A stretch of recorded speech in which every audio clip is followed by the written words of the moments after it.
The keys were cool against my palm, their weight both foreign and reassuring. I stood just inside the doorway of my new craftsman bungalow, the faint scent of fresh paint mingling with the sharp, clean air drifting in from the street. Afternoon light spilled through the wide front windows, brushing the hardwood floors in gold. I let the door swing shut behind me and walked slowly through the living room, fingertips grazing the polished wood of the staircase railing. Each step I took felt like proof. This was mine! My name on the deed, my money in the bank, my choice to be here 9 years earlier. I would have called my mother to share news like this. She would have told me to take pictures, to describe every detail, and I would have heard pride in her voice. But 9 years ago was before the invitations stopped coming, before the vague excuses and unanswered calls, before holidays turned into carefully curated gatherings where I no longer existed. That history lingered here, invisible but present, like a faint draft in an otherwise warm room. Buying this house wasn't just about square footage or curb appeal. It was a line in the sand. I had built this without them in the space they'd left empty when they decided my absence didn't matter. I crossed into the kitchen, resting the keys on the granite counter. The silence wrapped around me in a way that didn't feel lonely. It felt deliberate, chosen. I imagined the coming weeks arranging the furniture, filling the cabinets, planting herbs in the little patch of backyard. This was a beginning I'd carved out for myself without permission or approval. What I didn't imagine, what I couldn't fully prepare for, was how quickly they would find a way to invade it. There was a time when I was the one who made our family gatherings happen. Thanksgiving menus, Christmas decor, even the silly 4th of July games, weaving everyone's preferences into something that felt effortless was my specialty. I called weeks ahead to coordinate, made lists, and made sure everyone's favorite dish was on-thettable. Back then, it felt like we were on it. The change was slow, so subtle, I didn't notice at first. One Thanksgiving, Lenora told me they were keeping it simple that year, just a few people. The next Christmas, my calls about the dinner time went unanswered until the day after. Soon, every holiday came with vague responses. We're not sure of the plans yet, or it might just be small this time. Eventually, there were no calls at all. Lenora, my mother, had always cared most about appearances. Her version of family was polished and flattering, something you could show off without blemish. I suspect I stopped fitting that picture. My father, Gerald, avoided conflict so completely. He acted as though my absence was a scheduling fluke, even after years of it. Darren, my older brother, had a competitive streak that turned even small successes into contests he needed to win. And Sienna, my younger sister, carried herself like she was naturally entitled to more space, more attention, more of everything. I kept trying, sending texts, leaving voicemails, asking outright if I could stop by. At first, they'd respond with polite surprise when I appeared anyway, the kind of brittle welcome you give a stranger who stayed too long. Over time, even that disappeared. By the 5th year, I realized I was the only one keeping a finger on the thread that connected us. By the 9th, I couldn't tell if that thread still existed at all. And then came the day that proved it hadn't for a long time. It was the second Sunday, in May, and I had convinced myself it would be different that year. I'd called 3 days ahead, told Lenora I wanted to bring her flowers and spend some time together. Her voice had been polite, but flat. "Oh, well, okay. Yes. Come by." Ignored the hesitation. I wanted to believe the gesture would matter. Aiko's lilies, her favorite, the kind that opened slowly over several days. They cost more than I should have spent, but I told myself this was worth it. I wore the soft green dress she'd once said made my eyes look brighter, as if that could tip the day towards something good. The 45-minute drive to their house was filled with small, hopeful rehearsals of what I'd say when she opened the door. But when? I pulled into the driveway. The curtains were drawn and the porch was empty. I rang the bell, waited, rang again. The lease trembled in my grip as the spring breeze carried the scent of cut grass. I called her phone. Voicemail. Gerald's phone. Voicemail. Darren, Sienna. Nothing. I stood there for 15 minutes before the truth began to settle in my chest like wet cement. The drive back felt longer. I placed the Leis in a vase on my kitchen table, their beauty almost mocking in the silence. I told myself something urgent must have happened in emergency. A sudden change of plans. That night I scrolled through my phone, needing proof of anything Butte rejection. It didn't take long to find it. There they were, Lenora, Gerald, Darren, and Sienna dressed in pastel spring outfits at a glossy downtown restaurant. The caption read, "Mother's Day brunch with the best family ever." A corsage of roses on Lenora's wrist, Nutley. I stared at the screen until my eyes blurred. Below the flood of heart emojis and compliments, I saw Aunt Celine's comment. Not everyone at Theatable, I see. Just vague enough to pass as casual, but sharp enough that I knew she understood. I didn't respond. I simply locked my phone, turned off the light, and sat in the dark, listening to the hum of the refrigerator, wondering when exactly my seat at the table had been cleared for good. It wasn't the last time they'd leave me out, but it was the day I stopped pretending I didn't notice. By the time December rolled around again, I'd trained myself to expect nothing. No calls, no texts, no vague invitations that would never materialize. But habits die hard. And that night, after a long day at work, I found myself scrolling through social media before bed. Sienna's post stopped me cold. A perfect Christmas tableau. Lenora and Gerald by the fireplace. Darren's kids in matching plaid pajamas. Sienna front and center holding a delicate gold bracelet toward the camera. The caption read, "Best Christmas ever with the fam. So grateful for these people." I stared at those words until the screen dimmed in my hand. 9 years. Years without a single holiday invite. And still, I'd been holding on to the faint hope that maybe this time would be different. I wasn't angry. Anger had burned itself out years ago. What settled in its place was something quieter, heavier clarity. I closed the app and opened my contacts. My thumb hovered for a moment before tapping Allison Greer's name. We hadn't spoken in months, but I could hear her smile even before she said hello. "Allison, remember how you always told me to call when I was ready to buy a house?" There was a beat of surprise, then warmth. "You're ready?" "I'm beyond ready." We talked numbers, neighborhoods, and timelines. All those years of skip trips, no joint gifts, and no let's all pitch in expenses had added up without realizing it.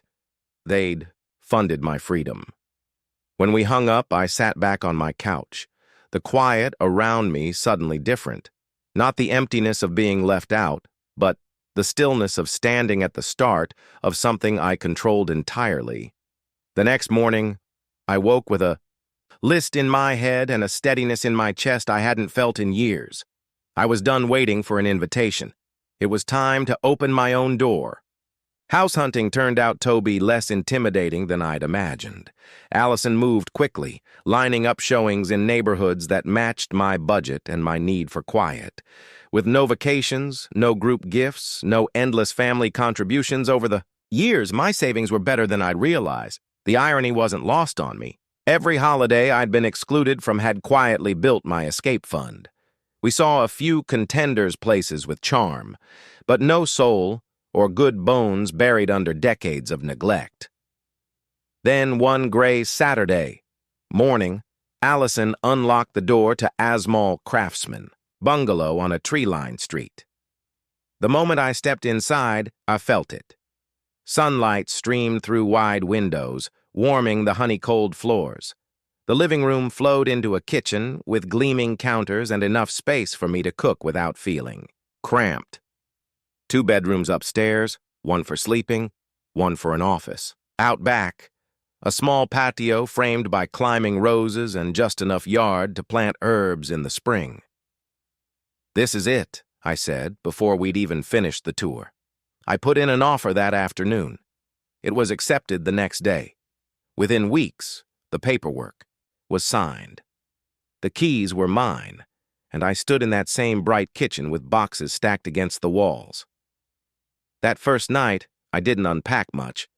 I set up a single armchair by the front window, opened a bottle of wine, and poured myself a glass. The quiet felt different here. Cleaner. Lighter. Mine. I lifted the glass toward the empty room and said it out loud, just to hear the truth in it, to never needing their approval again. The words settled over me like a seal, closing off the years of hoping and replacing them with something far more valuable. And that was when I decided the first thing I'd do here was throw a party. Once the boxes were unpacked and the furniture settled into place, I started making a list not of chores or repairs, but of names, people who had shown up for me in big ways and small. Friends from college who still called just to check in, colleagues who celebrated my wins, neighbors I'd already exchanged warm hellos with on the sidewalk. Aunt Selene was at the top, followed by cousins who'd never made me feel like an afterthought. It felt good creating a guest list without obligation. No shoulds, no unspoken rules about who had to be included, just the people I actually wanted to see. On the afternoon of the party, the house filled with voices and music. The front door swung open and shut in a steady rhythm as friends arrived with bottles of wine, dishes to share, and hugs that felt like home. In the kitchen, someone was laughing so hard they had to lean against the counter for support. The patio lights glowed against the dusk, framing clusters of people deep in conversation. It was everything my family gatherings never were: easy, genuine, without the constant undercurrent of comparison or performance. Aunt Celine found me refilling a bowl of chips and smiled. "Honey, this is a beautiful party," she said, her eyes sweeping over the crowded room. Then more softly, "Where's your mother and the rest of them?" I met her gaze without hesitation. I didn't invite them. Her brows lifted slightly. "Oh, did something happen?" "Yes," I said simply. "For the last 9 years, they haven't invited me to any family holidays or birthdays, so I decided not to invite them either." Celine's expression shifted surprise first, then something closer to resolve. I had no idea. I knew she'd tell the others. Celine was the quiet connector, the one who carried news along the family lines. This time, I wasn't afraid of the story she'd share. Let them hear it. Let them sit with it. The party stretched late into the evening, laughter spilling into every corner of my house. When the last guest left, I stood alone in the quiet, feeling lighter than I had in years. Days later, the storm arrived on my doorstep. The knock was sharp and insistent, more like a demand than a request. When I looked through the sidelight, all 4 of them stood there: Lenora, Gerald, Darren, and Sienna, clustered together like an advancing unit. I opened the door only enough to speak. "What do you need?" Lenora brushed past me without answering, Gerald following close behind. Darren and Sienna trailed in, their eyes already scanning the place. It was as if my home were a crime scene they'd been called to investigate. "Nice kitchen," Darren said, running a hand along the counter in a way that felt less like a compliment and more like an audit. Sienna wandered the living room, picking up a small ceramic vase, turning it over, setting it down with a faint smirk. "Looks comfortable," she said. The pause waited. Lenora positioned herself in the center of the room, hands clasped like she was presiding over a hearing. "How could you do this to us?" "Maris, do you have any idea what you've done? Celine has been calling non-stop, and now everyone's asking why we treat you differently. They're acting like we made you an outsider." I leaned against the doorway to the hall, keeping my voice even. "Why haven't you invited me to a family gathering in 9 years?" Silence. Gerald shifted uncomfortably, eyes on the floor. Lenora opened her mouth, then closed it again. "You don't even know where I work. Do you?" I asked. More silence. They glanced at each other, but no one answered. "I've been in a senior role at my company for years. If you cared, you'd know that, but you never asked." Lenora's lips thinned. "Well, you never told us." I stepped toward the door and opened it wide. "Time for you to leave. I've already done more for you than you ever did for me. At least I'm letting you walk out with dignity instead of leaving you on a porch with flowers on Mother's Day." Lenora's face flushed, and for once, she didn't have a comeback. One by one, they filed out, their indignation trailing behind them into the cold air. The quiet that followed was short-lived. A week later, Lenora came back alone. A week later, there was another knock, but softer this time. Through the glass, I saw only Lenora. She stood, alone on the porch, her shoulders drawn in, the wind tugging at the hem of her coat. When I opened the door, her voice was careful. "Maris, please, can we talk?" I let her in, keeping my distance as she stepped into the living room. "I know we haven't been good to you," she began. Her tone edged with something that almost sounded like humility. "I want to make it right. My birthday is coming up next week, and I'm planning a small dinner, just family. I'd like you to be there." The words landed heavier than I expected. Part of me wanted to shut it down immediately, but another part, when I thought I'd buried, still wanted to believe her. Against my better judgment, I agreed. Over the next few days, I found myself searching for the right gift.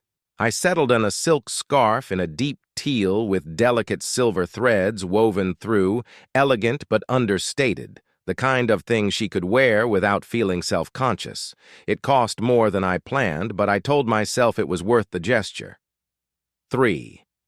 Days before the dinner, Aunt Celine called. "I just talked to your mom," she said, cheer in her voice. "She told me the good news you're coming to her birthday party." "Party?" I asked, my grip tightening on the phone. "Oh, yes. She's invited everyone. All the aunts, uncles, cousins. She says she wants to prove to everyone the family's back together." He sat in silence for a beat, sterilization clicking into place. This wasn't about reconciliation, it was about optics. My presence was just another prop in her performance of perfection. That night, I folded the scarf back into its box and set it by the door. Not to take with me, but to return on the night of Lenora's party. I made myself dinner and stayed off my phone. The sky outside turned from pink to deep blue, and I imagined the hum of conversation filling some rented hall or a too-bright dining room around 7. My phone lit up with Aunt Celine's name. I answered Maris. "Where are you?" she asked. Everyone's wondering then. Muffled, put her on speaker. A shift in the background told me my voice was now in the room with all of them. I took a breath. "I want you all to know that when me mother invited me. Tonight, she told me it would be a small dinner, just immediate family. She didn't mention it was a party. She didn't mention she'd invited all of you." A ripple of murmurs moved through the line. "For 9 years, I haven't been invited to a single holiday or birthday. Not once. And now she wants to pretend we're close. So, you'll all think everything's fine. It's not. So I won't be coming tonight and I won't pretend anymore." I ended the call before anyone could respond. The next day, Celine stopped by over coffee. She described the aftermath. "You could have heard a pin drop. Then people started asking questions why you weren't at Christmas, why you missed Thanksgiving. Your mom said you were always busy with work. Valerie asked where you worked. Nobody could answer by the time the cake came out. Most of the chairs were empty. I didn't feel triumphant. What I felt was steadiness, a weight lifted that I hadn't realized I was still carrying. The silence from my family lasted only a few days before they tried again. In the weeks that followed, I heard from Celine that a few relatives had quietly started distancing themselves from Lenora and Gerald. Some stopped answering their calls. Others made polite excuses to avoid gatherings. It wasn't my doing. It was theirs. The calls and emails from my immediate family came in waves at first, Then in drips. I didn't respond. I'd already said what needed saying, and repeating it wouldn't change who they were. Instead, I turned my focus to the life I was building. Work was thriving. I landed a new client that challenged me in the best ways. I deepened the friendships that had stood the test of absence, people who showed up without keeping score. And almost unexpectedly, I started seeing Adrian, a quiet, sharp-witted man from my book club who listened more than he spoke and remembered small details like how I take my coffee. When September came, so did my birthday. For the first time in years, I didn't brace for disappointment. I hosted a dinner on the patio string lights overhead. Good wine on the table, laughter spilling into the cool night. The people there weren't related to me by blood, but they had shown up for me over and over again. As I blew out the candles, I realized I didn't feel the hollow ache I used to. The absence of my family didn't feel like a wound anymore. It felt like space I'd filled with people who valued me without conditions. My life wasn't perfect, but it was honest, and it was mine. I looked around the table at the faces lit by the glow of the lights and thought I got the better deal.